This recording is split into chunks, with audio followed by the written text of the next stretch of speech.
저는 카페 앞 야외 테라스에 앉아 있었어요. 친구와 차 한잔 마시며 가벼운 이야기를 나누던 참이었죠. 그런데 길 건너편에서 익숙한 엔진 소리가 들렸습니다. 고개를 돌리는 순간 제 심장이 멎는 것 같았어요. 제 벤츠 컨버터블이었습니다. 흔히 얘기하는 그 뚜껑 열리는 차였죠. 하얀 차체, 검은 가죽 시트, 그리고 무엇보다 제가 너무나 잘 아는 번호판의 번호. 그 모든 게 선명했어요. 운전석에서 내리는 사람은 신우이 혜린이었죠. 명품 선글라스를 낀 혜린은 친구들 앞에서 차 문을 천천히 닫으며 웃고 있었습니다. 어때? 잘 어울려? 혜린의 목소리가 테라스까지 들렸어요. 친구들은 부러운 듯 차를 둘러보며 감탄사를 쏟아냈고 저는 그 자리에 얼어붙었습니다. 제 명의로 된 차를, 제가 몇 년 동안 코 피 흘려가며 번 돈으로 완납한 그 차가 어쩌다 저도 모르게 신우이의 손에 넘어간 걸까요? 그때 친구가 물었습니다. 은주야, 괜찮아? 저는 고개를 저었어요. 괜찮지 않았습니다. 웃고 있는 그들은 몰랐죠. 이제 전쟁이 시작되었다는 걸요. 여러분의 구독, 좋아요는 더 많은 사연을 만드는 힘이 됩니다. 안녕하세요. 저는 박은주입니다. 그날 저녁 저는 집으로 돌아오는 내내 손이 떨렸습니다. 현관문을 열고 들어서니 도윤이 소파에 앉아 TV를 보고 있었어요. 평소처럼 편안한 표정이었죠. 저는 가방을 내려놓고 거실로 걸어갔습니다. 당신, 제 차 어디 있어요? 목소리가 생각보다 차분하게 나왔어요. 도윤은 리모컨을 내려놓으며 고개를 돌렸습니다. 아, 그거? 혜린이한테 잠깐 빌려줬어. 잠깐이요? 언제부터였는데요? 지난주부터. 혜린이가 오디션 다니는데 차가 필요하다길래. 도윤의 말투는 너무나 태연했습니다. 마치 당연한 일을 설명하듯 담담했죠. 저는 소파 팔걸이를 잡고 물었어요. 그걸 왜 저한테 말 안 했어요? 말하면 또 복잡해질 것 같아서. 가족끼리 그럴 수도 있지. 가족끼리요? 그 차 명의가 누구 건데요? 제 목소리가 조금 높아졌습니다. 도윤은 미간을 찌푸리며 일어섰어요. 은주야, 왜 그래? 혜린이도 나름 인생 걸고 준비하는데 차 한 대 못 빌려줘? 빌려주는 건 제가 결정할 일이잖아요. 왜 당신이 제 차를 마음대로 넘겨요? 마음대로? 나도 내 남편인데 그 정도는 할 수 있지. 너무 예민한 거 아냐? 저는 할 말을 잃었습니다. 예민하다는 말. 그 한마디가 제 입을 막아버렸어요. 그날 밤 저는 침대에 누워 천장을 바라봤습니다. 결혼 3년 차였어요. 그동안 저는 도윤을 믿었고 시댁과도 적당한 거리를 유지하며 살아왔다고 생각했죠. 하지만 오늘 일은 달랐습니다. 차 키가 문제가 아니었어요. 제 동의 없이 제 물건이 넘어갔다는 사실, 그리고 그걸 당연하게 여기는 남편의 태도가 저를 무너뜨렸습니다. 저는 그 차를 정말 좋아했거든요. 30 전에 디자이너 에이전시 최연소 팀장이 됐을 때 밤샘 프레젠테이션과 대형 브랜드 론칭을 버텨내며 모은 돈으로 완납한 차였어요. 번아웃으로 회사를 그만두고 결혼하면서도 그 차만큼은 제가 일했던 시간의 증거처럼 간직하고 싶었습니다. 그런데 이제 그 차는 혜린의 과시 도구가 되어 있었죠. 다음 날 아침 저는 일찍 일어나 커피를 내렸습니다. 도윤은 출근 준비를 하며 평소처럼 넥타이를 매고 있었어요. 저는 컵을 들고 물었습니다. 차 언제 돌려받을 건데요? 아, 그거? 혜린이 오디션 끝나면 바로 줄 거야. 한 달 정도? 한 달이요? 응. 중요한 오디션이 몇 개 남았다는데 뭐. 그 정도는 괜찮지? 도윤은 제 대답도 듣지 않고 현관으로 나갔습니다. 문이 닫히는 소리가 유난히 크게 들렸어요. 저는 혼자 남은 거실에서 식탁에 앉았습니다. 커피는 이미 식어가고 있었죠. 그날 오후 저는 프리랜서로 받은 디자인 작업을 하다가 문득 차량 관리 앱을 열었습니다. 위치 추적 기능이 켜져 있었거든요. 화면에 뜬 위치는 강남의 한 카페 앞이었어요. 혜린이 오디션장이 아니라 친구들과 만나는데 차를 쓰고 있다는 뜻이었죠. 저는 한숨을 쉬었습니다. 화가 나는 것보다 허탈했어요. 이 상황을 어떻게 정리해야 할지 감이 잡히지 않았거든요. 남편에게 다시 따지자니 예민하다는 말만 돌아올 것 같았고, 그렇다고 참고 넘어가자니 제 안에 무언가가 무너지는 느낌이었습니다. 며칠 뒤 시어머니에게서 전화가 왔습니다. 세아가 이번 주말에 집에 놀러와. 맛있는 거 해놓을게. 네, 어머님. 알겠습니다. 저는 짧게 대답하고 전화를 끊었어요. 주말 시댁 방문은 늘 부담스러웠지만 이번엔 더 무거운 예감이 들었습니다. 혹시 차 이야기를 꺼내려는 건 아닐까 하는 생각이 들었거든요. 주말이 되었습니다. 도윤과 함께 시댁 아파트에 도착하니 시어머니와 혜린이 이미 거실에 앉아 있었어요. 식탁에는 음식이 가득했고 시어머니는 환하게 웃으며 저희를 맞았습니다. 어서 와라. 앉아서 먹어. 저는 인사를 하고 식탁에 앉았습니다. 혜린은 스마트폰을 보며 연신 웃고 있었죠. 저는 혜린의 손에 들린 명품 가방을 힐끗 봤어요. 새 건가 싶었는데 그건 제가 작년에 산 가방과 똑같은 모델이었습니다. 식사가 시작됐습니다. 시어머니는 반찬을 권하며 이런저런 이야기를 꺼냈어요. 도윤의 회사 이야기, 동네 소식, 그리고 혜린의 오디션 이야기까지. 저는 조용히 밥을 먹으며 듣고 있었습니다. 혜린아, 요즘 오디션 어때? 시어머니가 물었습니다. 혜린은 젓가락을 내려놓으며 대답했어요. 괜찮아요. 엄마, 이번 주에 큰 오디션 하나 있어서 준비 중이에요. 그래? 잘 됐네. 언니 차 빌려서 다니니까 편하지? 혜린은 제 쪽을 잠깐 보더니 고개를 끄덕였습니다. 네, 정말 좋아요. 오디션장에 외제차 타고 가면 확실히 달라 보이거든요. 저는 숟가락을 든 채로 멈췄습니다. 시어머니가 자연스럽게 화제를 이어갔어요. 세아가 혜린이 차 좀 더 써도 되지. 중요한 시기잖아. 저는 시어머니를 바라봤습니다. 그 눈빛에는 부탁이 아니라 당연함이 담겨 있었어요. 어머님, 그건 가정 있는 여자가 그런 뚜껑 열리는 차가 왜 필요해? 차라리 혜린이한테 넘겨주는 게 낫지 않겠어? 시어머니의 말은 부드러웠지만 그 안에는 단단한 확신이 들어 있었습니다. 저는 할 말을 잃었어요. 도윤은 옆에 앉아 묵묵히 밥만 먹고 있었죠.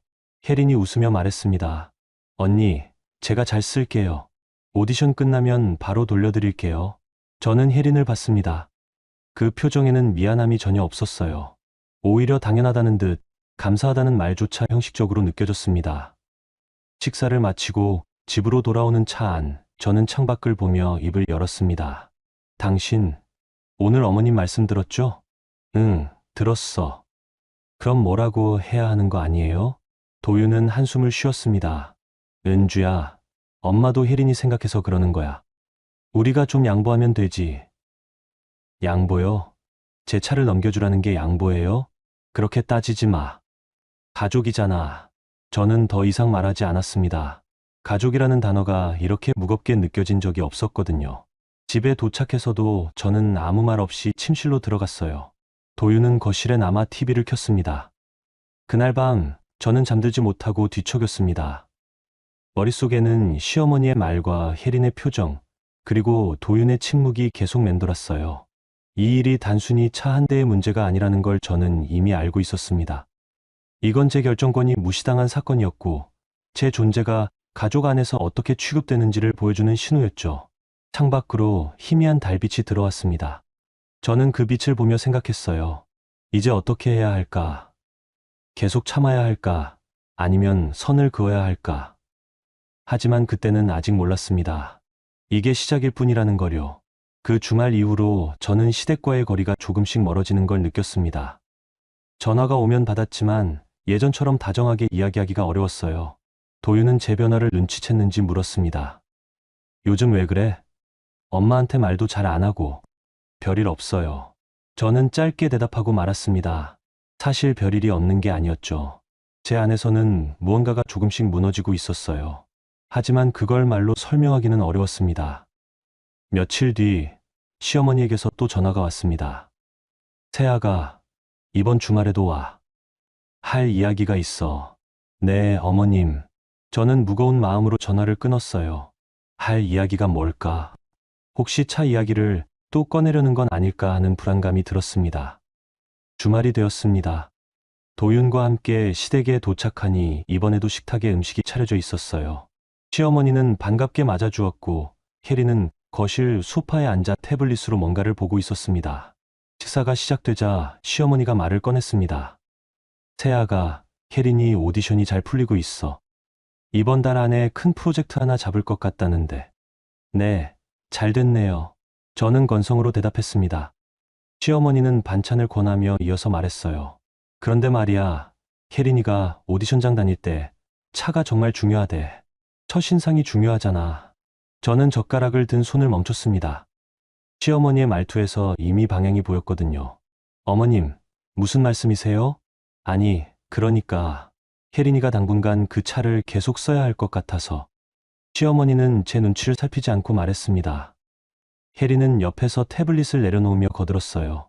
언니, 사실 저 요즘 오디션이 정말 많거든요. 외제차 정도는 타야 무시 안 당해요. 저는 혜린을 바라봤습니다. 그 말투에는 미안함보다 당당함이 더 많이 담겨 있었어요. 아가씨, 그건 제 차예요. 제가 언제까지 빌려주겠다고 한 적 없는데요. 언니, 그렇게 깐깐하게 안 해도 되지 않아요? 가족끼리. 혜린의 말에 저는 숟가락을 내려놓았습니다. 도윤이 옆에서 끼어들었어요. 은주야, 혜린이 입장도 생각 좀 해봐. 중요한 시기잖아. 당신은 제 입장은 생각 안 해요? 제 목소리가 날카로워졌습니다. 시어머니가 손을 들어 말렸어요. 세아가, 왜 그래? 혜린이 오디션 몇 개만 더 보면 돼. 그것도 안 되겠어? 어머님, 그 차는 제 명의고 제 돈으로 산 거예요. 제가 결정할 문제예요. 명의가 뭐가 중요해. 어차피 도윤이 집안 차 아니야? 너무 따지지 마. 시어머니의 말에 저는 할 말을 잃었습니다. 도윤이 집안 차라는 말. 제 명의로 된 재산이 이렇게 쉽게 집안의 것으로 치환되는 순간이었어요. 식사는 어색하게 끝났습니다. 집으로 돌아오는 차 안에서 저는 도윤에게 물었어요. 당신 정말 그렇게 생각해요? 제 차가 집안 차라고? 은주야, 그게 중요해. 가족끼리 나눠 쓰면 되잖아. 나눠 쓰는 게 아니라 빼앗기는 거잖아요. 빼앗긴다니, 그게 무슨 말이야? 너무 심하게 말하는 거 아니야? 저는 더 이상 대꾸하지 않았습니다. 도윤은 이해하지 못할 거라는 걸 알았거든요. 그날 이후로 저는 결혼 후 시댁과의 관계를 하나씩 되짚어봤습니다. 첫 해 냉장고를 바꿀 때 시어머니가 우리 집 냉장고 좀 낡았는데 세아가 네가 사주면 안 되겠니라고 했더니, 두 번째 해에 혜린이 노트북이 필요하다며 제 카드로 결제하고 나중에 갚을게요라고 했지만 끝내 갚지 않았더니, 세 번째 해에 시댁 거실 소파를 바꾸면서 세아가 네가 디자이너니까 골라줘라며 비용까지 제게 떠넘기니, 그때는 가족이니까 며느리니까 당연하다고 생각했습니다. 하지만 지금 돌이켜보니 그건 당연함이 아니라 침범이었어요. 제 동의 없이, 제 의사와 상관없이 제 돈과 노동이 시댁의 편의를 위해 쓰였던 거죠. 저는 노트북을 열고 그동안의 지출 내역을 정리하기 시작했습니다. 냉장고, 노트북, 소파, 그리고 명절 때마다 제 카드로 결제했던 선물 비용들. 합계를 보고 저는 숨이 막혔어요. 몇 천만 원이 넘었습니다. 그 돈이 아까워서가 아니었어요. 제가 한 번도 거절할 기회를 얻지 못했다는 사실이 저를 무너뜨렸습니다. 저는 늘 며느리라는 이름 아래 주는 사람이어야 했고, 시댁은 늘 가족이라는 명분 아래 받는 사람이었죠. 며칠 뒤 혜린에게서 문자가 왔습니다. 언니, 차 정말 잘 쓰고 있어요. 감사해요. 저는 문자를 읽고 핸드폰을 내려놓았습니다. 감사하다는 말이 이렇게 공허하게 느껴진 적이 없었어요. 제가 허락한 것도 아닌데 감사하다니. 그날 밤 도윤이 퇴근해서 들어왔습니다. 저는 거실에 앉아 노트북을 보고 있었어요. 뭐 해? 아무것도 아니에요. 저는 화면을 닫았습니다. 도윤은 소파에 앉으며 말했어요. 은주야, 요즘 너무 예민한 것 같아. 혜린이 차 문제 때문에 그러는 거야? 예민한 게 아니에요. 당신이 둔감한 거죠. 둔감? 나보고 지금 둔감하다고? 네. 당신은 제 기분이나 제 의견 같은 건 전혀 생각 안 하잖아요. 도윤은 한숨을 쉬었습니다. 은주야, 가족이면 그 정도는 양보할 수 있어야지. 왜 그렇게 자꾸 따져? 따지는 게 아니라 존중받고 싶은 거예요. 저는 일어나 침실로 들어갔습니다. 도윤은 거실에 남아 TV를 켰고 저는 침대에 누워 천장을 바라봤어요. 그날 밤 저는 깨달았습니다. 이 결혼에서 저는 파트너가 아니라 자원이었다는 걸. 제 돈, 제 물건, 제 시간, 제 감정까지 모두 시댁과 남편의 편의를 위해 소비되는 자원이었던 거죠. 그리고 제가 그걸 거부하면 예민하다는 말로 제 목소리가 지워졌습니다. 창밖으로 빗소리가 들렸습니다. 저는 그 소리를 들으며 눈을 감았어요. 내일은 또 어떤 일이 벌어질까? 그런 생각이 들었습니다. 6월 말 도윤이 지방 장기 출장을 가게 되었습니다. 2주 정도 내려가야 한다는 거였어요. 출발 전날 밤 도윤은 짐을 싸며 말했습니다. 은주야, 내가 없는 동안 엄마 전화 잘 받아. 혹시 뭐 필요한 거 있으면 챙겨드리고. 네. 저는 짧게 대답했습니다. 도윤은 가방을 잠그며 이어서 말했어요. 차 문제는 내가 돌아와서 이야기하자. 지금은 일이 바빠서. 알겠어요. 도윤은 다음 날 아침 일찍 떠났습니다. 저는 현관에서 그를 배웅하고 혼자 남은 집에서 커피를 내렸어요. 조용한 아침이었지만 묘하게 불안했습니다. 출장 이틀째 시어머니에게서 전화가 왔습니다. 세아가, 도윤이 출장 갔지. 심심하지 않게 우리가 놀러 갈게. 어머님, 괜찮아요. 제가 일도 있고. 일이야 나중에 하면 되지. 금방 갈게. 시어머니는 제 대답도 듣지 않고 전화를 끊었습니다. 1시간 뒤 초인종이 울렸어요. 문을 열자 시어머니와 혜린이 서 있었습니다. 어서 오세요, 어머님. 저는 두 사람을 맞이했습니다. 시어머니는 집 안을 둘러보며 들어왔고 혜린은 소파에 앉았어요. 세아가, 집 정리 잘했네. 역시 디자이너는 다르구나. 감사합니다. 저는 물을 따라 드렸습니다. 시어머니는 물을 한 모금 마시더니 말했어요. 세아가, 우리 오늘 저녁 여기서 먹고 갈게. 도윤이 없으니 심심할 것 같아서. 어머님, 괜찮아요. 제가 일도 있고. 일은 잠깐 멈추면 되지. 가족이 중요하지. 시어머니의 말투는 부드러웠지만 거절을 허용하지 않는 분위기였습니다. 혜리는 스마트폰을 보며 웃고 있었어요. 저녁을 준비하는 동안 시어머니와 혜리는 집 안을 돌아다녔습니다. 드레스룸을 열어보고 화장대 서랍도 들여다봤어요. 저는 부엌에서 그 모습을 보며 불편함을 느꼈지만 아무 말도 하지 못했습니다. 세아가, 이 원피스 예쁘다. 혜린이한테 잘 어울리겠는데? 시어머니가 제 옷을 꺼내들며 말했습니다. 저는 칼질하던 손을 멈췄어요. 어머님, 그건 제가 아끼는 옷인데요. 아이, 한 번만 빌려주면 안 돼? 혜린이 오디션 때 입고 가게. 어머님, 세아가, 너무 깐깐하게 굴지 마. 가족끼리. 시어머니의 말에 저는 더 이상 반박하지 못했습니다. 혜린은 그 옷을 받아들고 거울 앞에 대보며 웃었어요. 저녁 식사가 끝나고 시어머니와 혜린은 밤 10시가 넘어서야 돌아갔습니다. 저는 혼자 남은 거실을 정리하며 한숨을 쉬었어요.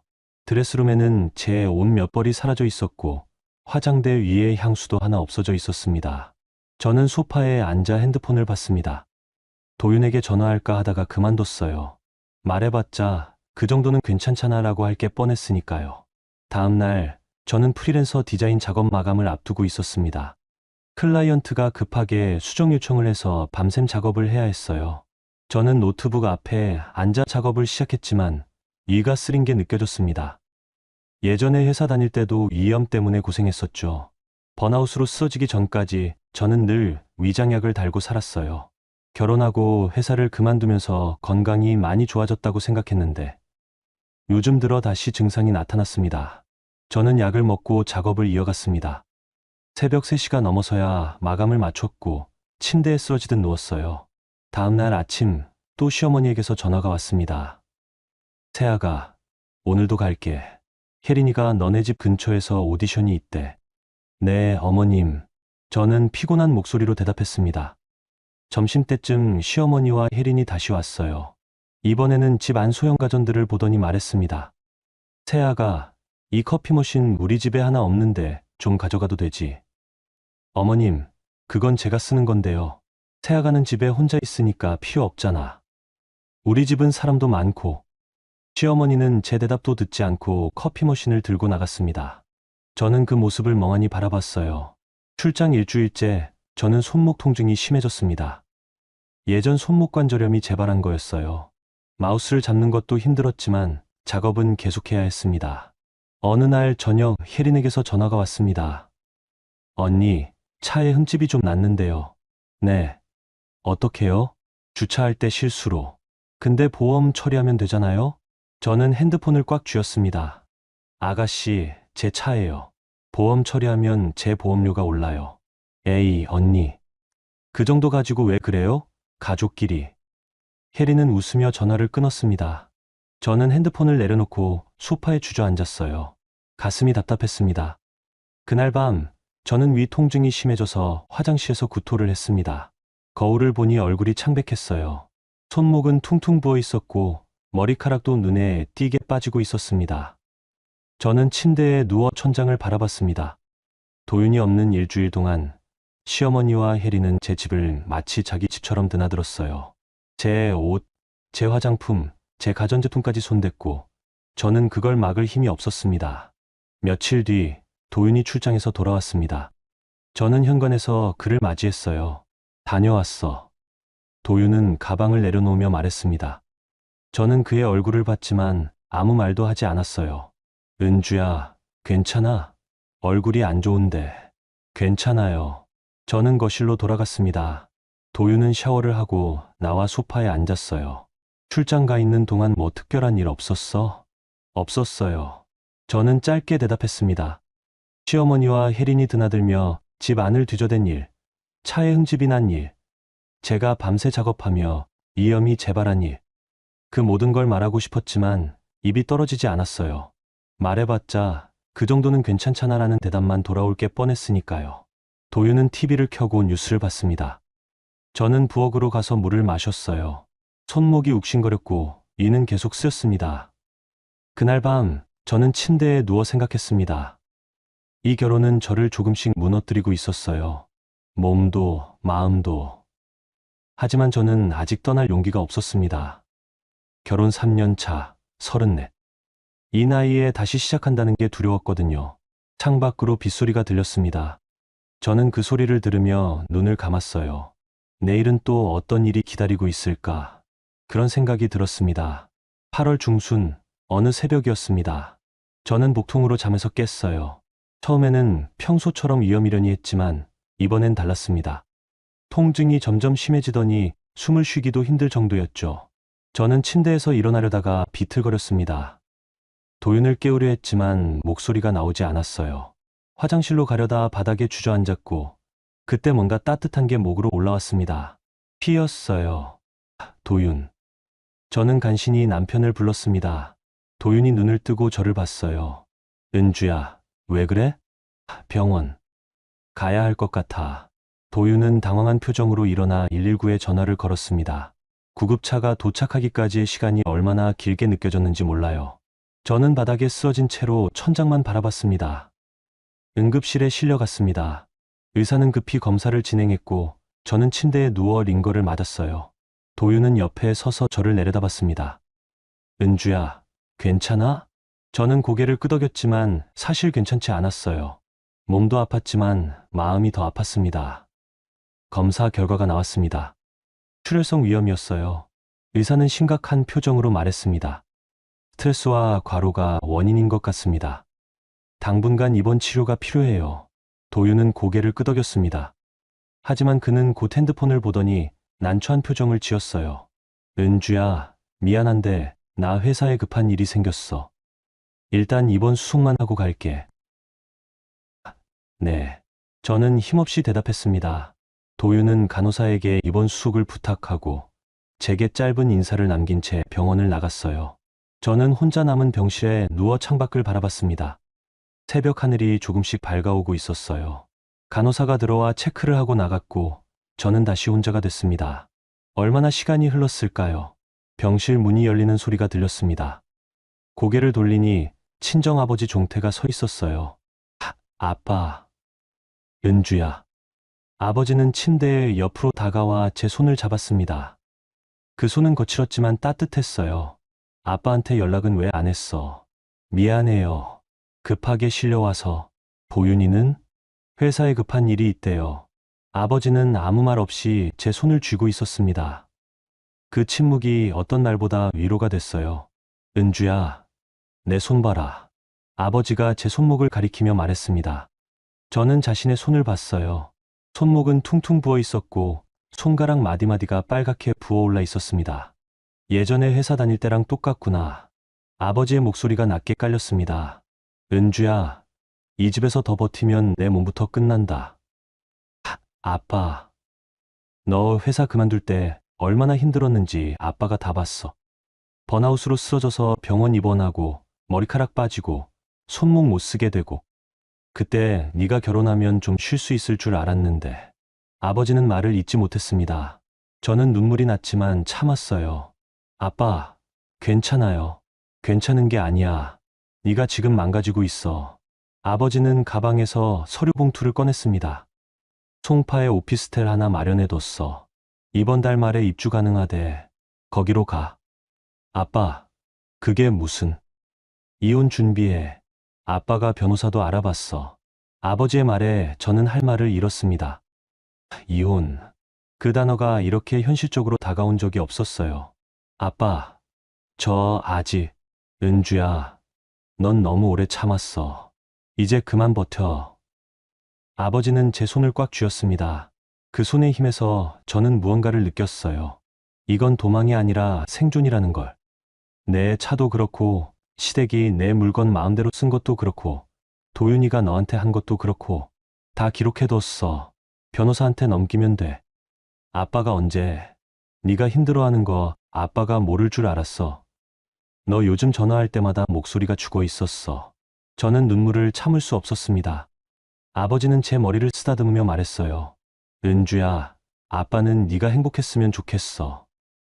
이 결혼이 널 행복하게 해주지 못하면 떠나는 게 맞아. 저는 아버지의 가슴에 얼굴을 묻었습니다. 그동안 참았던 눈물이 터져 나왔어요. 오후가 되자 시어머니에게서 전화가 왔습니다. 도윤이 알린 모양이었죠. 세아가 병원에 있다며? 괜찮아? 네, 어머님. 괜찮아요. 그래? 너무 예민해서 그런 거 아니야? 젊은 사람이 위험으로 쓰러지다니. 시어머니의 말투에는 걱정보다 불편함이 더 묻어났습니다. 어머님, 추혈성 위험이에요. 의사 선생님이 스트레스가 원인이라고. 스트레스. 집에서 뭐 하는 것도 없는데 무슨 스트레스가 그렇게 많아. 도윤이가 돈도 잘 벌어오는데. 저는 더 이상 말하지 않았습니다. 시어머니는 몇 마디 더 하다가 전화를 끊었어요. 저녁 때 도윤이 병원에 왔습니다. 손에는 과일 바구니를 들고 있었죠. 은주야, 많이 좀 나아졌어? 응. 저는 짧게 대답했습니다. 도윤은 의자에 앉으며 말했어요. 의사 선생님이 뭐래? 당분간 입원 치료받아야 한대. 그래? 회사는 어쩌고? 프리랜서니까 괜찮아. 도윤은 고개를 끄덕이며 핸드폰을 봤습니다. 저는 그 모습을 보며 생각했어요. 이 사람은 정말 제 걱정을 하고 있는 걸까? 아니면 형식적으로 병문안 온 걸까? 은주야, 엄마가 전화했어. 너무 예민하게 굴지 말래. 그래요. 나도 그렇게 생각해. 너 요즘 너무 작은 일에도 예민하게 반응하는 것 같아. 저는 도윤을 바라봤습니다. 작은 일. 제 차를 마음대로 넘긴 것도, 시댁이 제 집을 제 것처럼 드나든 것도, 제 물건을 함부로 가져간 것도 그에게는 작은 일이었나 봅니다. 당신한테는 작은 일이겠죠. 저는 고개를 돌렸습니다. 도윤은 뭔가 더 말하려다가 그만뒀어요. 그럼 나 먼저 갈게. 내일 아침 일찍 회의가 있어서. 응. 도윤은 병실을 나갔습니다. 저는 혼자 남아 창밖을 바라봤어요. 해가 지고 있었습니다. 그날 밤 저는 침대에 누워 아버지가 준 서류 봉투를 봤습니다. 오피스텔 계약서와 변호사 명함이 들어 있었어요. 저는 명함을 손에 쥐고 생각했습니다. 정말 떠나야 할까? 결혼 3년을 이렇게 끝내도 될까? 하지만 동시에 다른 생각도 들었어요. 이대로 버티면 저는 정말 끝장날 거라는 생각.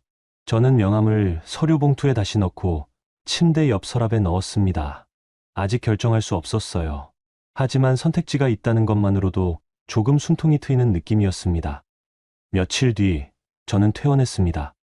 아버지가 병원까지 와서 저를 데려갔어요. 집으로 돌아오니 도윤은 회사에 가고 없었습니다. 저는 거실 소파에 앉아 집 안을 둘러봤어요. 이 집에서 저는 행복했던 적이 있었을까? 처음 이사 왔을 때는 설레었습니다. 새 출발이라고 생각했죠. 하지만 지금은 이 집이 저를 가두는 감옥처럼 느껴졌어요. 저는 노트북을 열고 그동안 정리해둔 자료들을 봤습니다. 시댁에 지출한 내역, 차량 등록증, 혼수 목록, 그리고 결혼 후 제 명의로 산 물건들의 리스트. 모든 게 증거였습니다. 그날 밤 저는 처음으로 확신했습니다. 이제 더 이상 참을 수 없다고.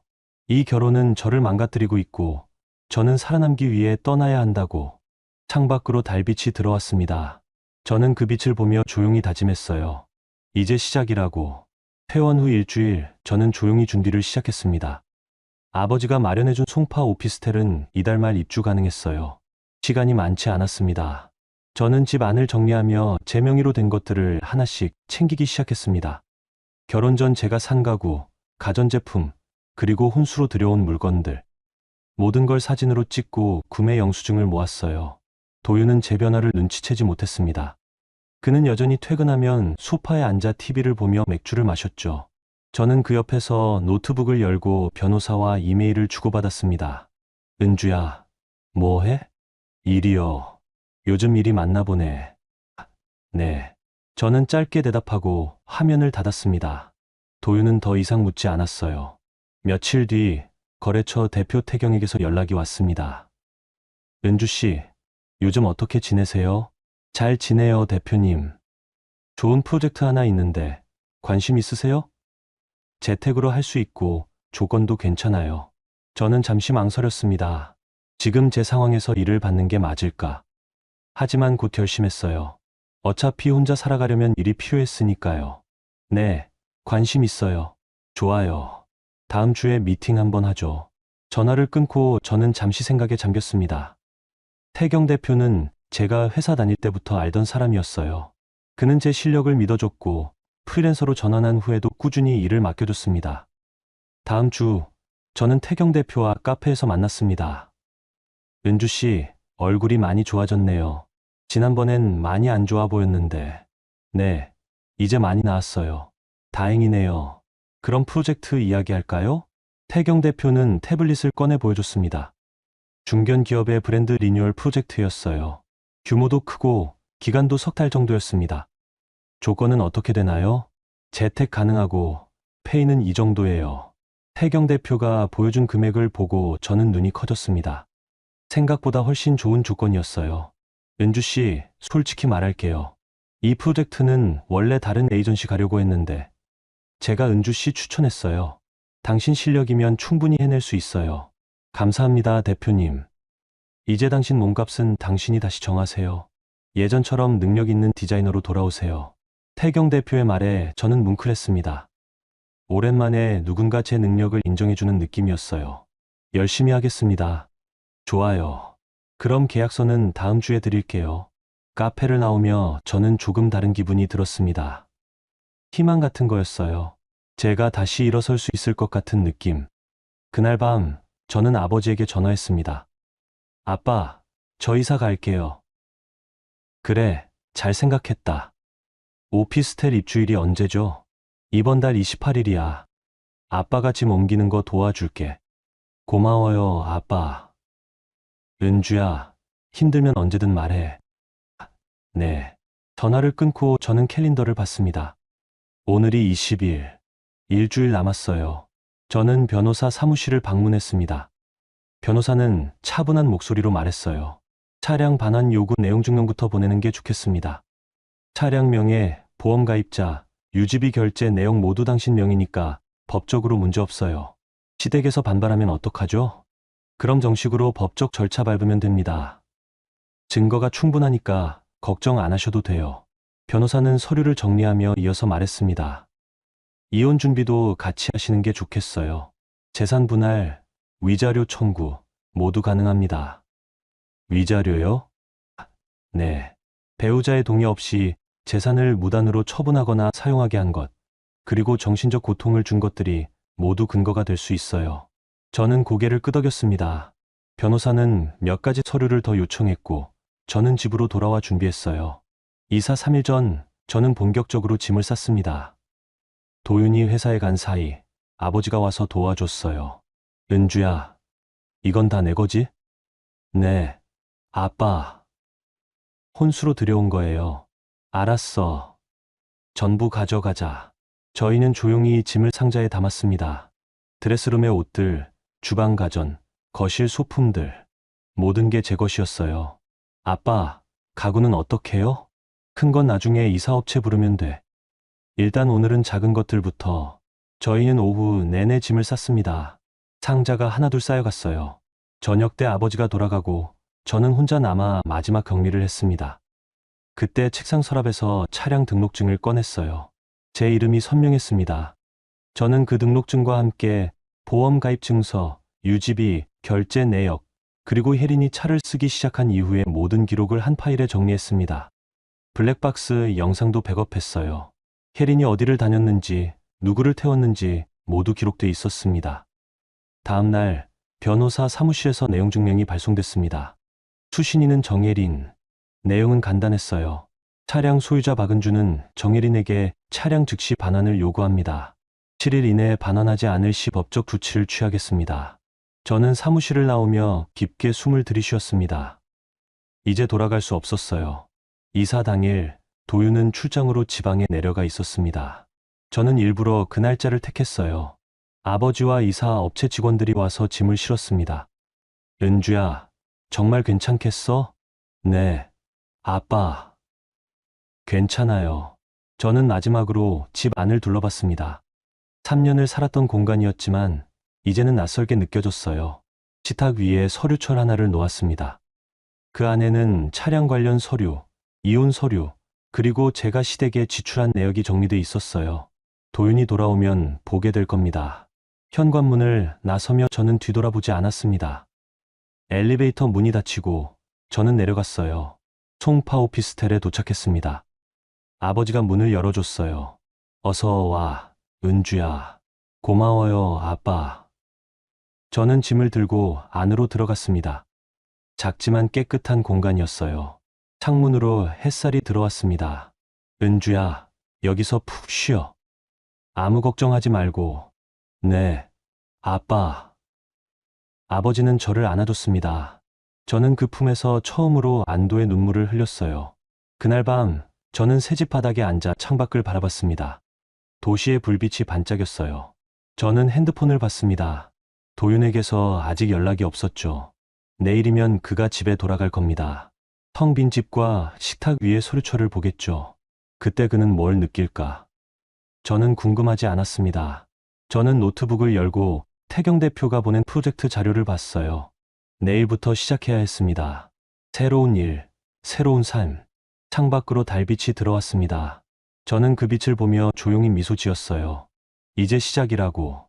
도윤이 집에 돌아간 건 제가 이사한 다음 날 저녁이었습니다. 저는 오피스텔에 앉아 노트북으로 작업을 하고 있었어요. 핸드폰이 울렸습니다. 도윤이었죠. 은주야, 지금 어디야? 왜요? 집에 아무도 없어. 짐도 다 없고. 뭐야, 이게. 도윤의 목소리는 당황스러워 보였습니다. 저는 침착하게 대답했어요. 저 이사했어요. 이사? 무슨 소리야? 왜 아무 말도 안 하고? 식탁 위에 서류 있을 거예요. 보세요. 서류. 은주야, 지금 장난해? 저는 전화를 끊었습니다. 도윤에게서 계속 전화가 왔지만 받지 않았어요. 문자도 여러 통 왔습니다. 은주야, 이게 무슨 짓이야? 당장 전화 받아. 이혼 서류가 뭐야? 저는 문자를 읽고 핸드폰을 내려놓았습니다. 이제는 감정이 아니라 절차로 이야기할 시간이었어요. 그날 밤 시어머니에게서도 전화가 왔습니다. 받지 않았죠. 혜린에게서도 문자가 왔어요. 언니, 무슨 일이에요? 차 반환하라는 내용 증명이 왔는데요. 저는 그 문자에 답장했습니다. 7일 이내에 반환해 주세요. 법적 조치 들어갑니다. 답장은 오지 않았습니다. 며칠 뒤 변호사에게서 연락이 왔습니다. 박은주 씨, 상대 측에서 연락 왔어요. 차 돌려주겠다고 하는데 이혼은 하지 말자고 하네요. 이혼은 진행할 거예요. 알겠습니다. 그럼 계속 절차 밟을게요. 저는 전화를 끊고 작업을 이어갔습니다. 태경 대표가 맡긴 프로젝트는 생각보다 재미있었어요. 오랜만에 제 실력을 발휘할 수 있는 일이었습니다. 일주일 뒤 혜린이 차를 돌려줬습니다. 아버지가 대신 받아줬어요. 차는 생각보다 상태가 안 좋았습니다. 혜린이 숨겨뒀던 접촉사고 흔적이 여러 곳에 있었죠. 저는 차를 점검하며 블랙박스 영상을 확인했습니다. 혜린은 오디션장뿐 아니라 강남 클럽, 친구들과의 여행, 심지어 남자친구를 태우고 장거리 운행까지 했더군요. 이거 보험 특약 위반 아니에요? 제가 물었습니다. 변호사는 영상을 보며 고개를 끄덕였어요. 네, 맞아요. 무단 장거리 운행과 제3자 탑승은 보험 특약 위반입니다. 사고 났으면 보험 처리 안 됐을 거예요. 혜린 씨는 이걸 알고 있었을까요? 몰랐을 수도 있죠. 하지만 법적으로는 책임을 져야 해요. 저는 자료를 정리했습니다. 이제 카드가 하나 더 생긴 셈이었어요. 한 주가 더 지났습니다. 도윤이 오피스텔을 찾아왔어요. 초인종이 울렸을 때 저는 잠시 망설였습니다. 하지만 문을 열었어요. 은주야. 도윤은 초라한 모습이었습니다. 수염도 안 깎고 옷도 구겨진 채였죠. 들어오세요. 저는 그를 안으로 들였습니다. 도윤은 거실을 둘러보며 앉았어요. 은주야, 우리 이야기 좀 하자. 할 이야기 없어요. 변호사 통해서 하세요. 은주야, 제발. 나 정말 잘못했어. 다시 생각해봐. 도윤의 목소리는 떨리고 있었습니다. 하지만 저는 흔들리지 않았어요. 당신, 뭘 잘못했는지 알아요? 차 문제. 혜린이한테 함부로 빌려준 거. 그것만이에요? 도윤은 대답하지 못했습니다. 저는 노트북을 꺼내 파일을 열었어요. 이거 보세요. 화면에는 제가 정리한 시댁 지출 내역이 떠 있었습니다. 냉장고, 노트북, 소파, 명절 선물, 그리고 그 외 수많은 항목들. 3년간 제가 시댁에 쓴 돈이에요. 합계가 얼마인지 알아요? 은주야. 3,200만 원이에요. 한 번도 제대로 감사하다는 말 들어본 적 없죠. 도윤은 할 말을 잃었습니다. 저는 다음 파일을 열었어요. 이건 차량 블랙박스 영상이에요. 혜린 씨가 어떻게 차를 썼는지 다 나와 있어요. 화면에는 혜린이 친구들과 웃으며 차를 몰고 남자친구를 태우고 클럽에 가는 장면들이 담겨 있었습니다. 오디션 다닌다더니 이렇게 놀러 다녔네요. 보험 특약 위반이에요. 사고 났으면 제가 다 책임져야 했어요. 은주야, 미안해. 정말 몰랐어. 몰랐다고요? 당신은 늘 몰랐죠. 시어머니가 제 옷 가져가는 것도, 혜린이 제 화장품 쓰는 것도, 제가 밤새 일하며 이염 재발한 것도 다 몰랐죠. 저는 화면을 닫았습니다. 도윤은 고개를 숙이고 있었어요. 은주야, 제발 한 번만 더 기회를 줘. 이제부터 달라질게. 달라진다고요? 어떻게요? 엄마한테도 말할게. 혜린이한테도. 은주 너 함부로 대하지 말라고. 당신이 허락한 거잖아요. 제 말에 도윤은 얼굴을 들었습니다. 뭐, 엄마와 혜린 씨가 절 함부로 대할 수 있었던 건 당신이 허락했기 때문이에요. 당신이 방관했기 때문이에요. 당신은 가족이라는 명분으로 제 동의 없이 제 것들을 넘겼어요. 차도, 집도, 제 시간도. 그게 얼마나 저를 무시하는 행동인지 한 번이라도 생각해 봤어요? 도윤은 대답하지 못했습니다. 저는 일어섰어요. 이제 가세요. 변호사 통해서 연락하세요. 은주야. 가세요. 도윤은 천천히 일어났습니다. 현관으로 걸어가며 뒤돌아봤어요. 은주야, 나 정말 후회하고 있어. 저는 대답하지 않았습니다. 도윤은 문을 열고 나갔어요. 문이 닫히고 저는 소파에 앉아 한숨을 쉬었습니다. 가슴이 답답했지만 후회는 없었어요. 그날 밤 시어머니에게서 전화가 왔습니다. 이번에는 받았어요. 세아가 도윤이한테 들었어. 이혼하겠다며? 네, 어머님. 차는 돌려줬잖아. 그것도 모자라? 차가 문제가 아니에요, 어머님. 그럼 뭐가 문제야? 우리가 뭘 잘못했는데? 시어머니의 목소리는 화가 나 있었습니다. 저는 침착하게 대답했어요. 어머님은 저를 한 번도 사람으로 대하지 않으셨어요. 저는 며느리이기 전에 사람이에요. 뭐? 지금 나한테 3년간 제 물건 함부로 쓰고 제 집에 마음대로 드나들고 제 카드로 물건 사고 한 번이라도 제게 물어보셨어요? 그건 가족이니까. 가족이면 존중 안 해도 되나요? 가족이면 동의 없이 뭐든 해도 되나요? 시어머니는 잠시 침묵했습니다. 그리고 말했어요. 세아가, 네가 너무 예민한 거야. 요즘 젊은 애들은 다 이래? 저는 한숨을 쉬었습니다. 어머님, 이제 통화 끊을게요. 법적 절차는 변호사 통해서 진행할 거예요. 세아가, 저는 전화를 끊었습니다. 혜린에게서도 문자가 왔어요.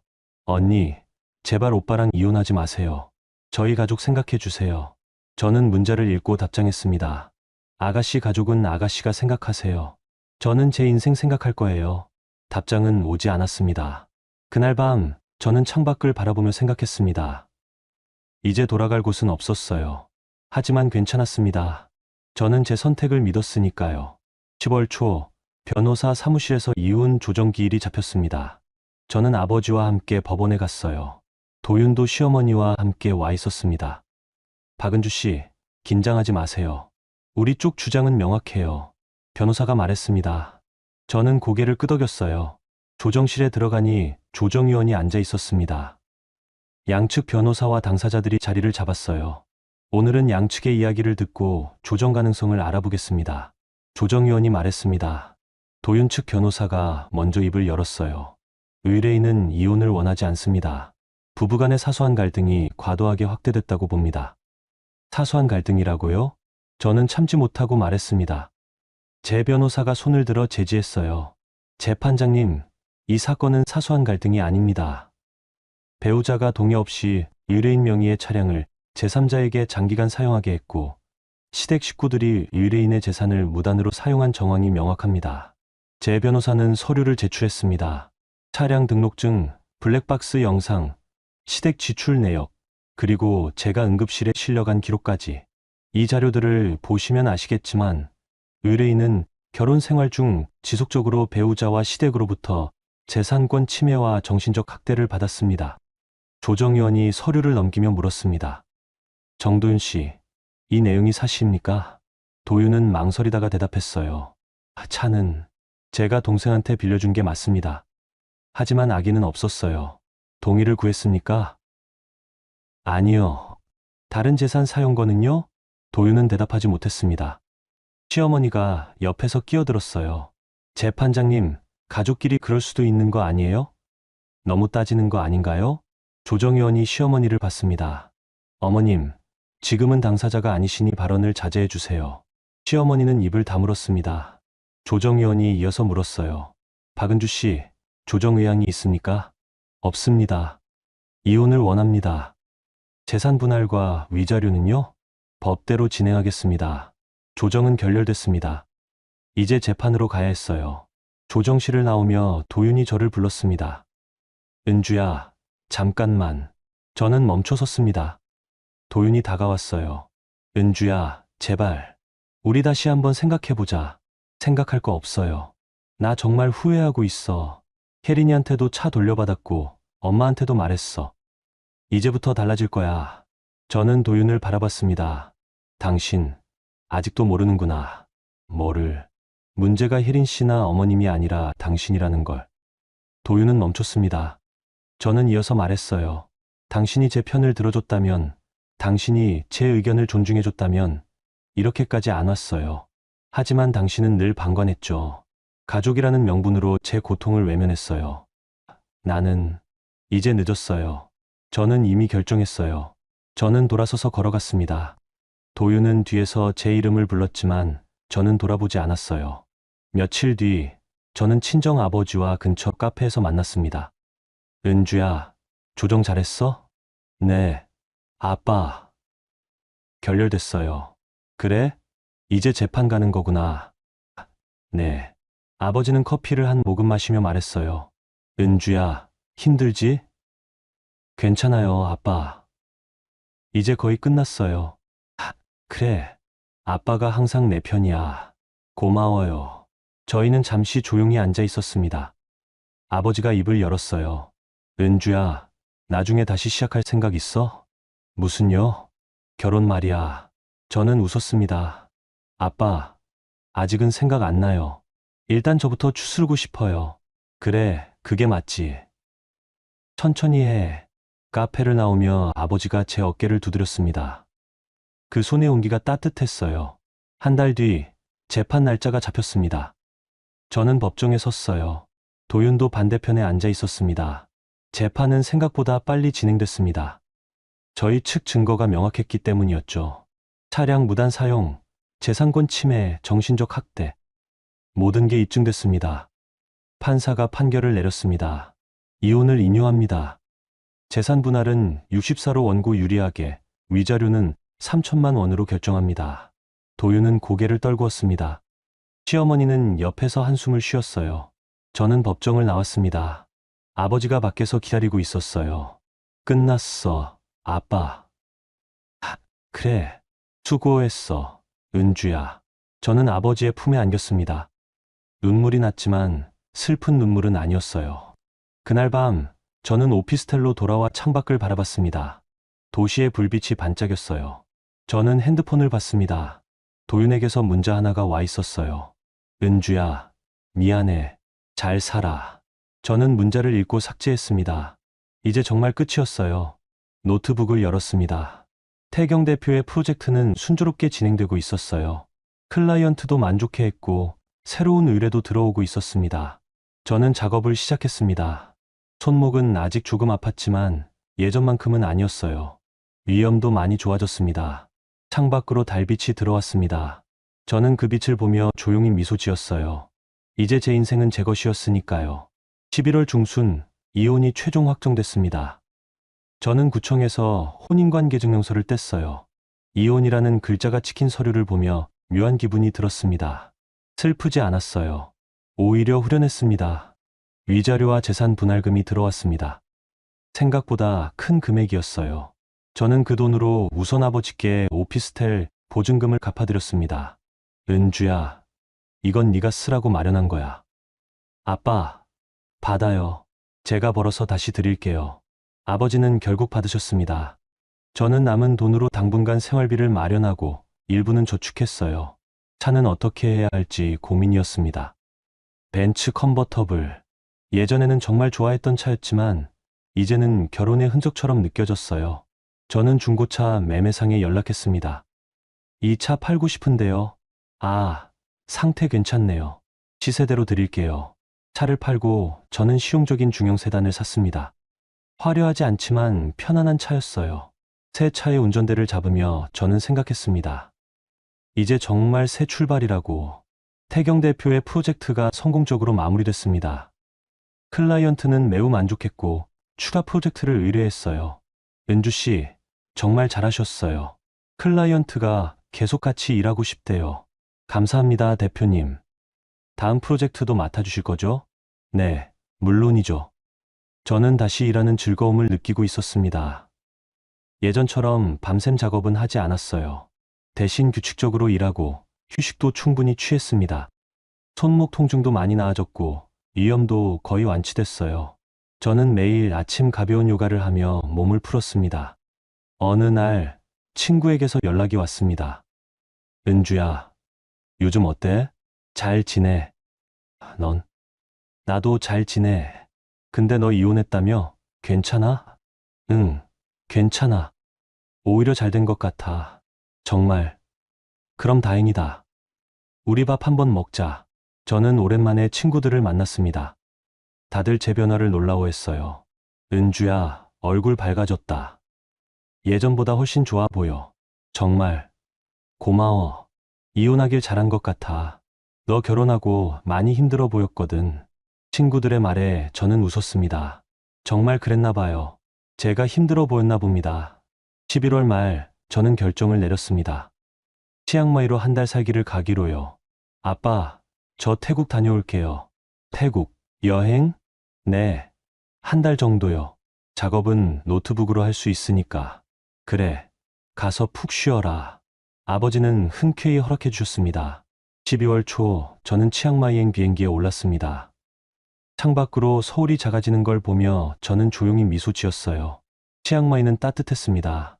저는 림만 지역의 작은 카페 근처에 숙소를 잡았어요. 매일 아침 카페에 가서 노트북을 펼치고 작업을 했습니다. 카페 창가는 제가 가장 좋아하는 자리였어요. 햇살이 따뜻하게 들어오고 거리에 소음이 적당히 들렸습니다. 작업을 하다가 문득 창밖을 보면 오토바이를 탄 사람들, 과일을 파는 노점상, 그리고 여유롭게 걷는 여행자들이 보였어요. 모든 게 평화로웠습니다. 어느 날 태경 대표에게서 이메일이 왔습니다. 은주 씨, 대형 프로젝트 하나 더 들어왔어요. 관심 있으세요? 저는 이메일을 읽고 답장을 보냈습니다. 네, 관심 있어요. 자세한 내용 보내주세요. 새로운 프로젝트였습니다. 스타트업의 브랜딩 전체를 맡는 일이었어요. 규모도 크고 도전적인 프로젝트였습니다. 저는 카페에 앉아 기획안을 작성하기 시작했습니다. 손이 술술 움직였어요. 예전의 감각이 돌아온 느낌이었습니다. 해가 지고 카페에 노을빛이 들어왔습니다. 저는 작업을 멈추고 창밖을 바라봤어요. 하늘이 붉게 물들어 가고 있었습니다. 이곳에 온 지 2주가 지났을 때 저는 처음으로 도윤 생각을 하지 않는 하루를 보냈다는 걸 깨달았습니다. 시어머니도, 캐린도, 그 모든 것들이 이제 과거가 된 느낌이었어요. 저는 노트북을 닫고 카페를 나왔습니다. 근처 야시장에 가서 저녁을 먹었어요. 팟타이와 망고 스무디. 간단하지만 맛있었습니다. 숙소로 돌아와 침대에 누웠습니다. 천장을 보며 저는 생각했어요. 이제 저는 누구의 아내도 며느리도 아니었습니다. 그냥 박은주, 디자이너 박은주. 그게 좋았습니다. 12월 중순, 저는 치앙마이의 작은 서점을 발견했습니다. 영어 책들이 빼곡히 꽂혀 있었어요. 저는 디자인 관련 책 몇 권을 샀습니다. 카페로 돌아와 책을 펼쳤어요. 오랜만에 공부하는 기분이었습니다. 새로운 트렌드, 새로운 기법들을 익혔어요. 저녁이 되면 숙소 옥상에 올라가 노을을 봤습니다. 치앙마이의 하늘은 매일 달랐어요. 어떤 날은 분홍빛이었고, 어떤 날은 주황빛이었습니다. 그 하늘을 보며 저는 제 인생도 이렇게 매일 다른 색으로 채워질 거라고 생각했어요. 한 달이 지났습니다. 돌아갈 날이 다가왔어요. 저는 마지막으로 카페에 앉아 작업을 마무리했습니다. 태경 대표에게 최종 파일을 보냈습니다. 대표님, 작업 완료했습니다. 은주 씨, 고생하셨어요. 클라이언트도 만족할 것 같아요. 감사합니다. 저는 노트북을 닫고 커피를 마셨습니다. 카페 창밖으로 햇살이 들어왔어요. 이곳에서의 한 달은 제게 많은 걸 돌려줬습니다. 여유, 자신감, 그리고 저 자신에 대한 믿음. 저는 핸드폰을 꺼내 아버지에게 문자를 보냈습니다. 아빠, 내일 돌아가요. 공항에 나오지 마세요. 혼자 갈 수 있어요. 알았다. 조심히 와라. 다음 날, 저는 치앙마이 공항으로 향했습니다. 비행기에 오르며 뒤돌아봤어요. 이 도시에서의 한 달이 제게는 새로운 시작이었습니다. 서울에 도착했습니다. 공항을 나서니 차가운 겨울바람이 불었어요. 하지만 춥지 않았습니다. 오피스텔로 돌아와 짐을 풀었습니다. 책상 위에는 새로운 프로젝트 자료가 쌓여 있었어요. 저는 노트북을 열고 이메일을 확인했습니다. 태경 대표에게서 새로운 의뢰가 또 들어와 있었습니다. 은주 씨, 다음 분기 프로젝트도 맡아주실 수 있나요? 저는 미소 지으며 답장을 보냈습니다. 네, 물론이죠. 저는 의자에 앉아 창밖을 바라봤습니다. 서울의 겨울 하늘이 맑았어요. 저는 제 인생의 운전대를 다시 잡았습니다. 이제 어디로 갈지, 어떻게 갈지 모두 제가 결정할 수 있었어요. 그게 좋았습니다. 정말 좋았습니다. 저는 노트북을 열고 새로운 프로젝트를 시작했습니다. 손끝에서 디자인이 살아났어요. 창밖으로 눈이 내리기 시작했습니다. 하얀 눈송이들이 춤추듯 떨어졌어요.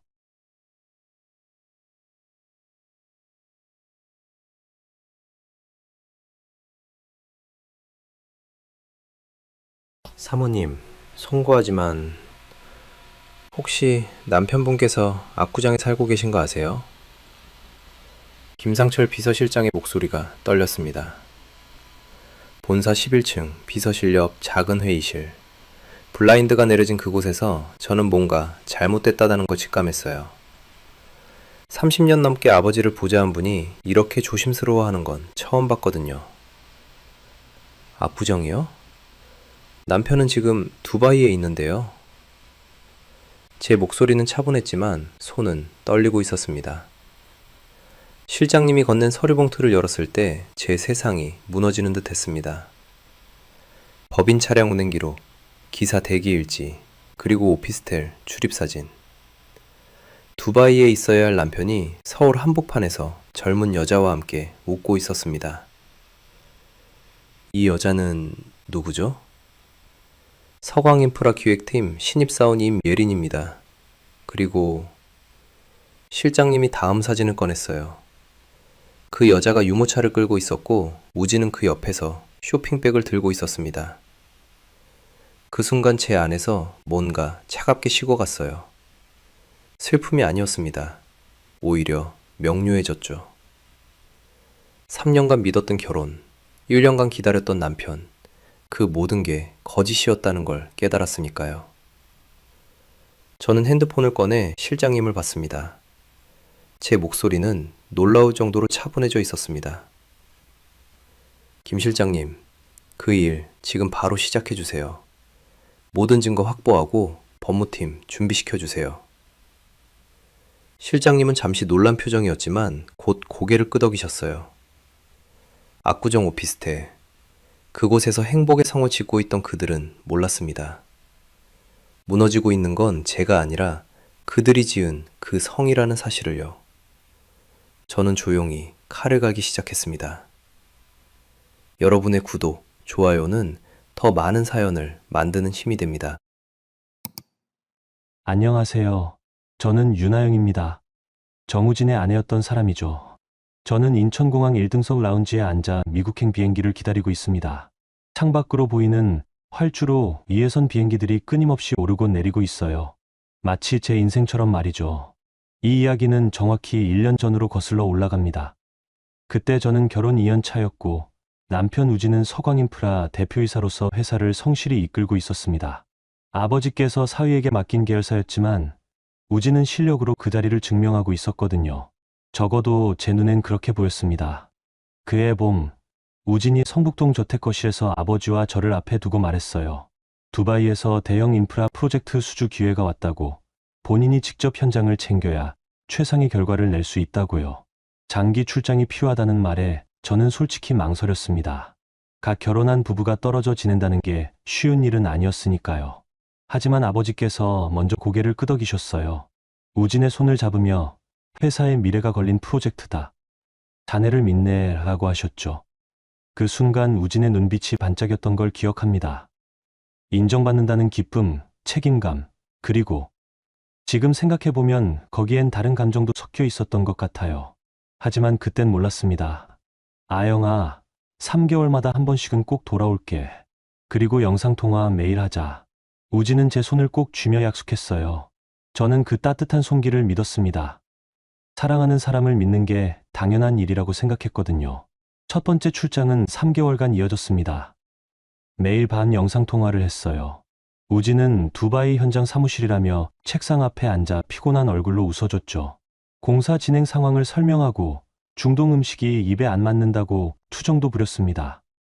저는 그런 남편이 대견하면서도 안쓰러웠어요. 3개월 만에 우진이 돌아온 날, 인천공항에서 그를 만났을 때 정말 반가웠습니다.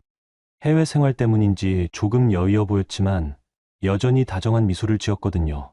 우진은 공항 면세점에서 산 향수와 화장품을 건네며 못 챙겨줘서 미안해라고 했어요. 그날 밤 성북동 저택에서 아버지와 함께한 저녁 식사 자리가 기억납니다. 아버지께서 우진에게 두바이 프로젝트 진행 상황을 물으셨고 우진은 자신감 있게 답변했어요. 현지 파트너사와의 협상 과정, 자재 조달 일정, 인력 배치 계획까지 세세하게 보고했습니다. 역시 자네를 보낸 게 잘한 일이야.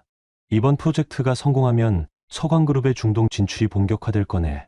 아버지의 칭찬에 우진은 겸손하게 웃었지만 저는 그의 어깨가 조금 더 펴지는 걸 느꼈어요. 인정받고 싶어 하는 사람의 모습이었죠. 그때는 그게 자연스러워 보였습니다. 하지만 며칠 뒤 다시 두바이로 떠나야 하는 날, 뭔가 이상한 느낌을 받았어요. 우진이 짐을 싸는 모습을 보는데 평소 쓰던 큰 캐리어가 아니라 작은 여행용 가방만 챙기더라고요. 제가 캐리어는 안 가져가?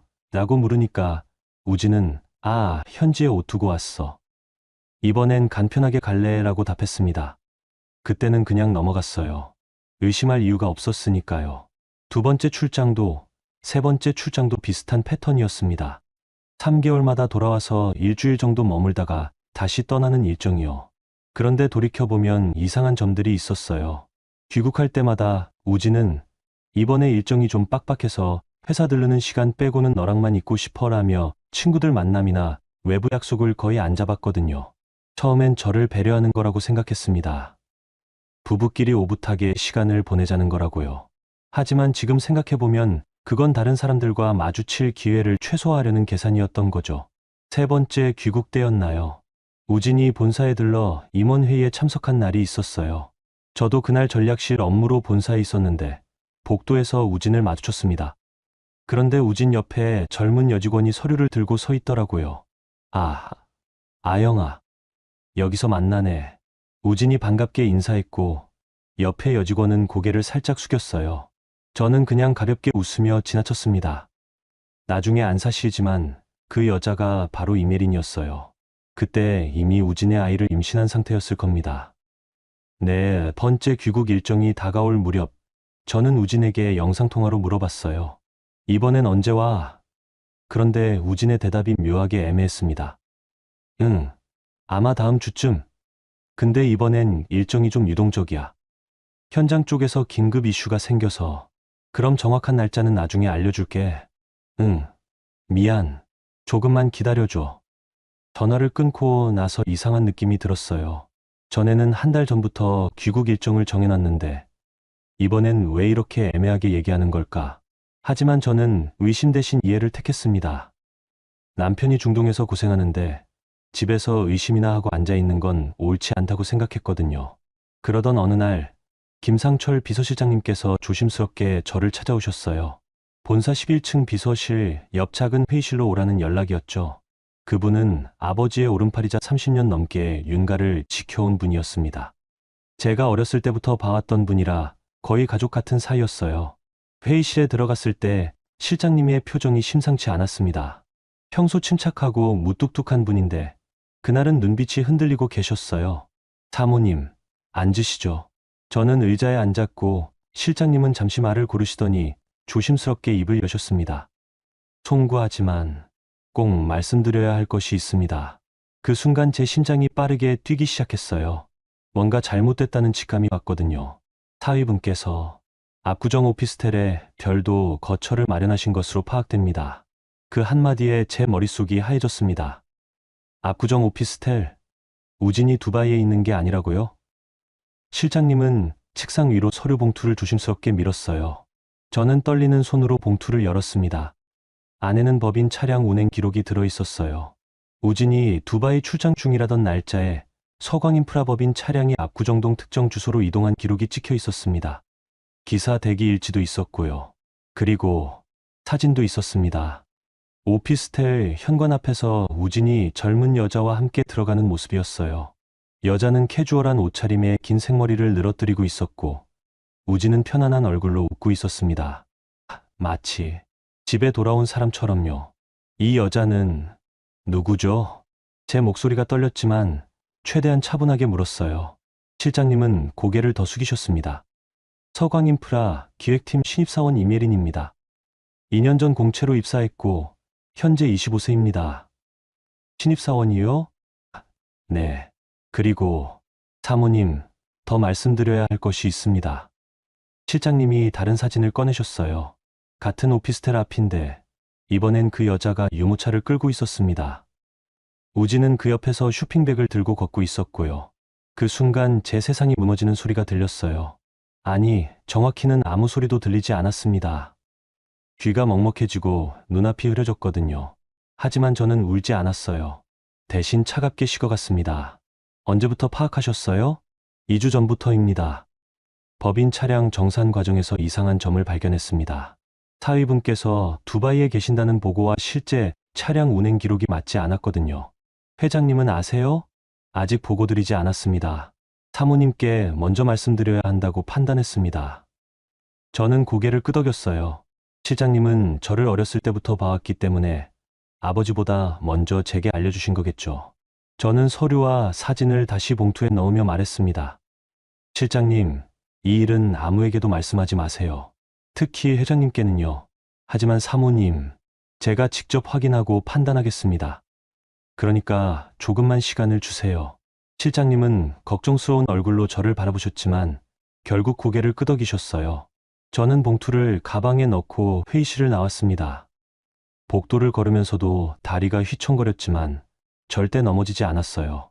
윤하영은 무너지지 않습니다. 그날 밤 우진에게서 영상통화가 왔어요. 평소처럼 두바이 현장 사무실이라는 곳에서 걸려온 전화였죠. 아영아, 오늘 하루 어땠어? 우진은 피곤한 얼굴로 웃으며 물었습니다. 저는 최대한 평소처럼 대답했어요. 응, 괜찮았어.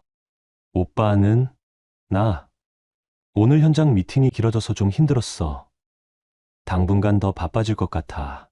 그래? 다음 귀국 일정은 언제쯤이야? 응, 아직 확실하지 않아. 이번에 공정이 좀 밀려서 말이야. 조금 더 있어 봐야 할 것 같아. 저는 화면 속 남편의 얼굴을 가만히 들여다봤어요. 거짓말을 하는 사람의 눈빛이 이렇게 자연스러울 수 있다는 게 놀라웠습니다. 3년을 함께 산 사람인데 전혀 몰랐던 거예요. 알겠어. 그럼 일정 나오면 알려줘. 응, 미안해. 사랑해. 나도. 전화를 끊고 나서 저는 어둠 속에 혼자 앉아 있었습니다. 눈물이 나올 것 같았지만 나오지 않았어요. 대신 머릿속이 빠르게 돌아갔습니다. 지금 당장 남편을 다그칠 수도 있었지만 그건 현명한 방법이 아니었어요. 더 확실한 증거가 필요했고 정확한 상황 파악이 필요했습니다. 저는 핸드폰을 들고 대학 동기이자 절친인 이혜진에게 전화를 걸었어요. 혜진은 지금 대형 로펌의 파트너 변호사로 일하고 있었거든요. 혜진아, 나야. 지금 시간 돼? 응. 무슨 일인데? 목소리가 이상한데? 만나서 얘기할게. 내일 점심 괜찮아? 다음날 혜진을 만나 모든 걸 얘기했습니다. 혜진은 차분하게 제 이야기를 듣더니 냉정하게 말했어요. 아영아, 지금 네가 필요한 건 감정이 아니라 증거야. 내가 아는 사설조사 전문가 있어. 일단 정확한 사실관계부터 파악하자. 그렇게 저는 제 인생에서 가장 차가운 선택을 했습니다. 사랑하는 남편이 아니라 조사 대상으로 그를 바라보기 시작한 거예요. 그리고 그때부터 진짜 지옥이 시작됐습니다. 사설조사 전문가는 생각보다 빨리 움직였습니다. 김상철 실장님이 제공한 기본 정보와 제가 알고 있는 우진의 일정을 취합해서 체계적인 추적에 들어갔어요. 혜진은 제 옆에서 모든 과정을 함께 지켜봐 줬습니다. 일주일 후 조사팀으로부터 첫 보고가 왔어요. 혜진의 법무법인 회의실에서 받은 그 보고서를 펼쳤을 때 저는 손이 떨리는 걸 느꼈습니다. 하지만 끝까지 읽어야 했어요. 보고서에 따르면 우진은 지난 1년간 두바이 출장이라는 명목으로 총 4차례 귀국했는데 실제로는 두바이에서 서울로 오는 게 아니라 처음부터 서울에 머물고 있었다는 겁니다. 압구정동 오피스텔은 1년 반 전에 계약됐고 계약자 명의는 서광인프라 법인이었어요. 회사 자산으로 계약한 거야? 제 목소리가 떨렸습니다. 혜진이 고개를 끄덕였어요. 그래. 명목상으론 임원 숙소로 되어 있어.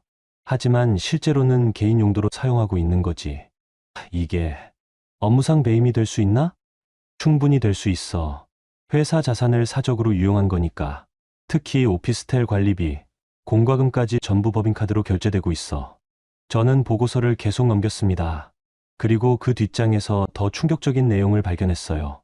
이메린이라는 여자의 프로필이었습니다. 25세 서광인프라 기획팀 소속, 2년 전 공채로 입사했고 입사 6개월 만에 전략기획팀으로 발령됐어요. 보통 신입사원이 그렇게 빨리 핵심 부서로 가는 건 이례적인 일이었죠. 그리고 1년 반 전부터 우진의 특별 프로젝트 보조 업무를 맡았다는 기록이 있었습니다. 특별 프로젝트라. 혜진이 씁쓸하게 웃었어요. 아영아, 이건 거의 확실해. 네, 남편은 회사 직위를 이용해서 그 여자에게 특혜를 준 거야. 그리고 혜진이 다음 페이지를 넘겼습니다. 거기에는 건강보험 자격득 실확인서가 첨부되어 있었어요. 이메리는 7개월 전에 출산휴가를 신청했고 6개월 전에 복직한 기록이 있었습니다. 아이를 낳았다는 거네요. 제 목소리는 놀라울 정도로 차분했어요. 혜진이 제 손을 잡았습니다. 아영아, 괜찮아? 괜찮을 리가 없죠. 하지만 지금 무너지면 안 되잖아요. 저는 고개를 들고 혜진을 똑바로 봤어요. 더 확인해야 할 게 있어요. 그 아이가 정말 우진의 아이인지, 그리고 우진이 그 사실을 알고 있는지. DNA 검사는 쉽지 않을 거야. 법적 절차 없이는. 알아요. 하지만 다른 방법이 있을 거예요. 일단 계속 추적하는 거죠. 혜진은 저를 걱정스럽게 바라봤지만 결국 고개를 끄덕였어요. 조사는 계속됐습니다. 그로부터 며칠 후 또 다른 보고가 왔어요. 이번엔 우진의 다음 귀국 일정에 맞춰서 집중 추적을 했다고 했습니다. 우진은 제게 이번 주 금요일에 서울 들어간다고 말했었거든요. 금요일 오전 저는 평소처럼 본사에 출근했어요. 우진이 인천공항에 도착한다는 시각에 맞춰서 제가 마중 나가겠다고 했는데 우진은 아니야. 피곤할 것 같아서 기사한테 부탁했어. 바로 집으로 갈게라고 했습니다. 하지만 조사팀의 보고는 달랐어요. 우진은 인천공항이 아니라 압구정 오피스텔에서 나왔습니다. 그리고 서강인프라 법인 차량을 타고 본사로 이동했어요. 저는 그 보고를 받고 회의실에서 혼자 앉아 있었습니다. 이제 의심의 여지가 없었어요. 우진은 두바이에 있는 게 아니라 서울에 있었고 압구정 오피스텔에서 다른 여자 그리고 그 여자의 아이와 함께 살고 있었던 겁니다. 그날 저녁 우진이 성북동 저택으로 돌아왔어요. 현관문을 열고 들어서는 모습이 평소와 똑같았습니다. 아영아, 다녀왔어. 우진은 피곤한 척 소파에 앉으며 넥타이를 풀었어요. 저는 부엌에서 물을 따라오며 물었습니다. 비행기 안 힘들었어? 응, 괜찮았어. 그나저나 오늘 아버님은 안 계셔?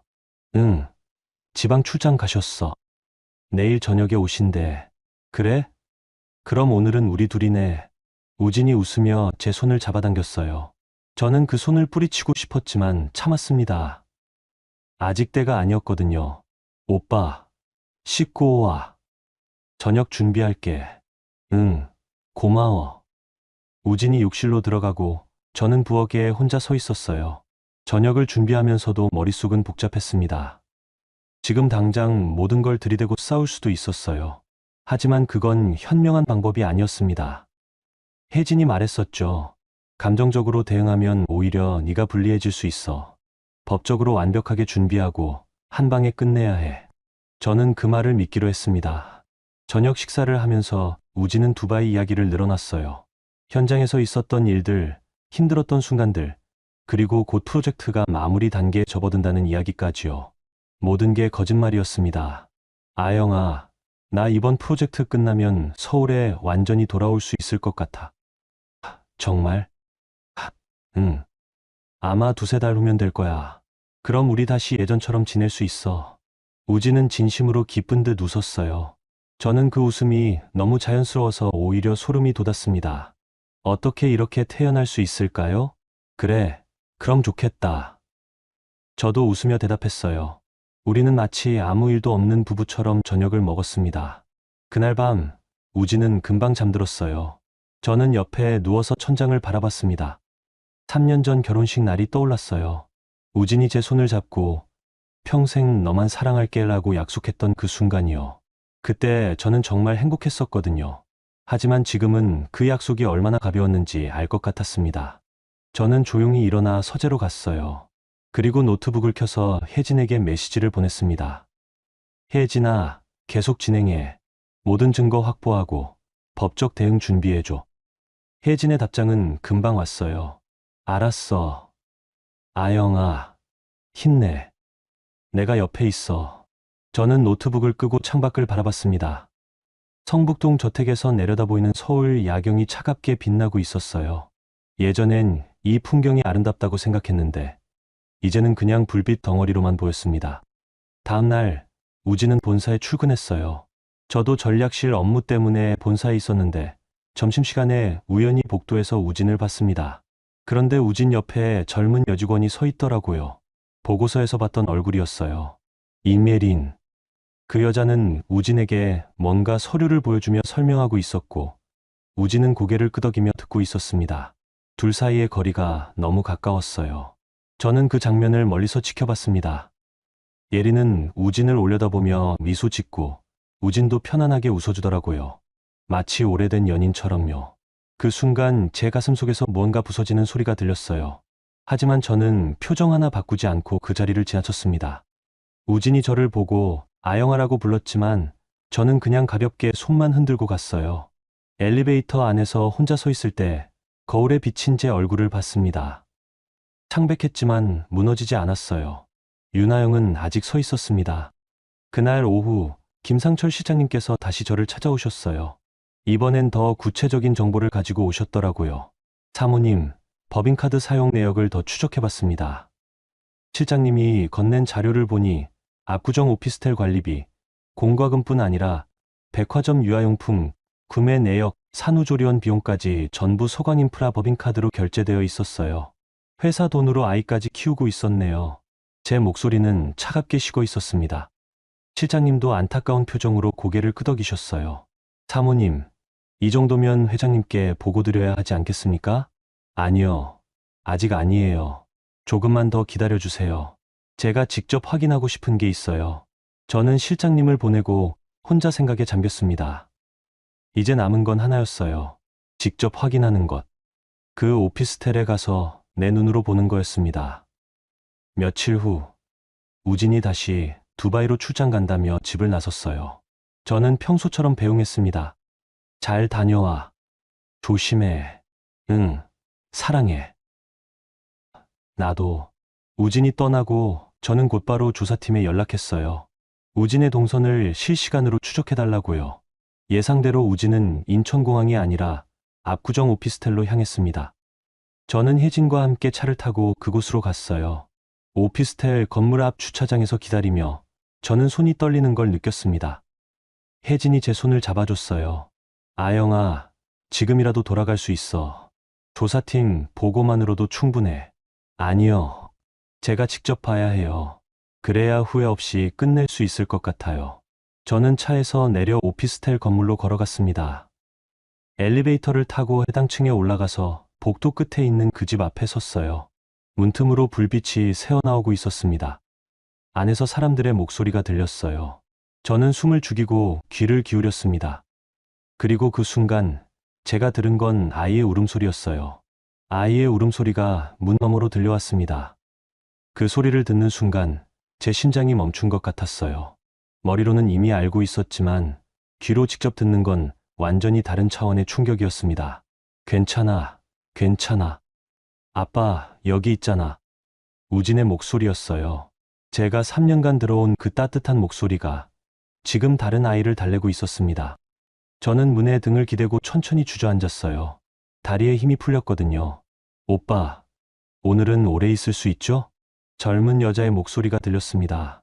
이메린. 그 여자는 우진을 오빠라고 부르고 있었어요. 당연하지. 이번엔 일주일은 있을 수 있어. 정말요? 아, 진짜 좋다. 우리 준이도 아빠 보고 싶어 했는데. 미안해. 요즘 일이 복잡해서 자주 못 왔지. 괜찮아요. 오빠도 힘들잖아요. 그치. 둘의 대화는 너무 자연스러웠어요. 마치 오래된 부부처럼, 아니 오히려 저와 우진보다 더 편안해 보였습니다. 저는 떨리는 손으로 핸드폰을 꺼내 녹음 버튼을 눌렀어요. 이 모든 게 증거가 될 테니까요.